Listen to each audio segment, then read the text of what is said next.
psychiatry should actually go into government, that politicians should listen to psychiatrists. Psychiatrists should be in every parliament and should direct and monitor political activities.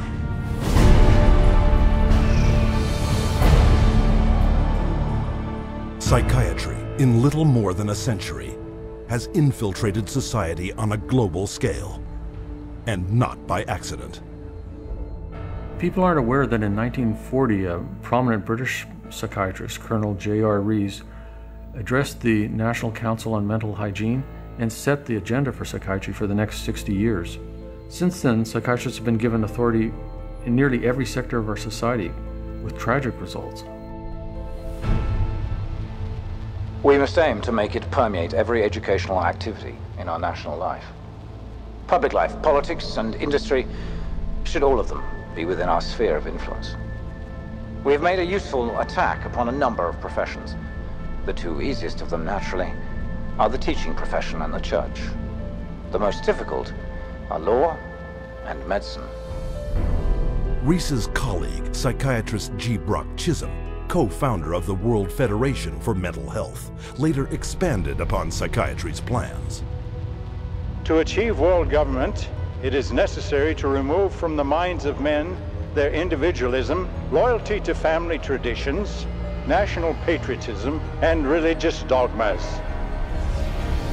To implement their master plan, American psychiatrists convinced the U.S. Congress that mental illness was a national threat that only they, with vast increases in funding, could solve, and thus began massive U.S. government expenditures for psychiatric research, which have climbed from $1 million a year in 1946 to $1.4 billion today, an increase of more than 139,000%.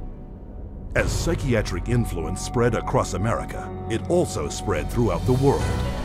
Behind crisis after world crisis, you'll find the handiwork of psychiatry. Example, Serbian psychiatrist Jovan Raskovic, who demanded the ethnic cleansing of Croats and Muslims because of his firm belief in their racial inferiority. The result, Bosnia in the 1990s, where Raskovic's colleague, psychiatrist Radovan Karadzic, and Prime Minister Slobodan Milosevic established Balkan concentration camps, where the mass torture, rape, and murder of the innocent happened once more. One military psychiatrist explained how it was done. C'est très difficile tuer millions de personnes. C'est très difficile, techniquement difficile. Les Allemands étaient bons techniciens et ils ne pouvaient pas, ils pouvaient seulement 6 millions de Juifs exterminés. Ils massacrent, par exemple, 100 ou 200 de personnes, ou violent 100 femmes et 100 jeunes filles, pour que les autres sont effrayés et échappent. Alors vous avez le terrain pur. With century-old Pavlovian conditioning, coupled with modern-day mind control techniques, psychiatrists and psychologists can turn average men, and even children, into mass murderers. You could train them to use firearms indiscriminately. You could train them to shoot people with very little feeling or thought. You could train them to use abusive and brutalizing procedures in order to obtain information with no hesitancy, with no concern. This is how terrorists are created. In the wake of 9/11, Osama bin Laden was characterized as the mastermind behind the attacks. But the acknowledged brain trust and commander of Al-Qaeda is Ayman al-Zawahiri, educated in psychology and pharmacology at the University of Cairo, and the author of the Al-Qaeda training manual on the use of coercive psychiatry.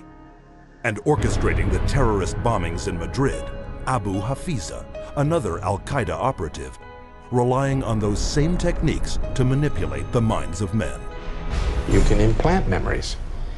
Memories are potent sources of motivated behavior. If you implant enough memories of specific kinds, you can shape and change the nature of human thinking and feelings. And it was thought to be a kind of ultimate weapon, because what greater weapon could there be than control of the human mind? You can control minds, and you can move people around, particularly when you control their lives. It's easier to control their minds. When we look at psychiatry and psychology, social control is the primary agenda. And that agenda is being put in place throughout the world right now, using mental health screening campaigns fed to the public under such innocuous sounding names as Teen Screen.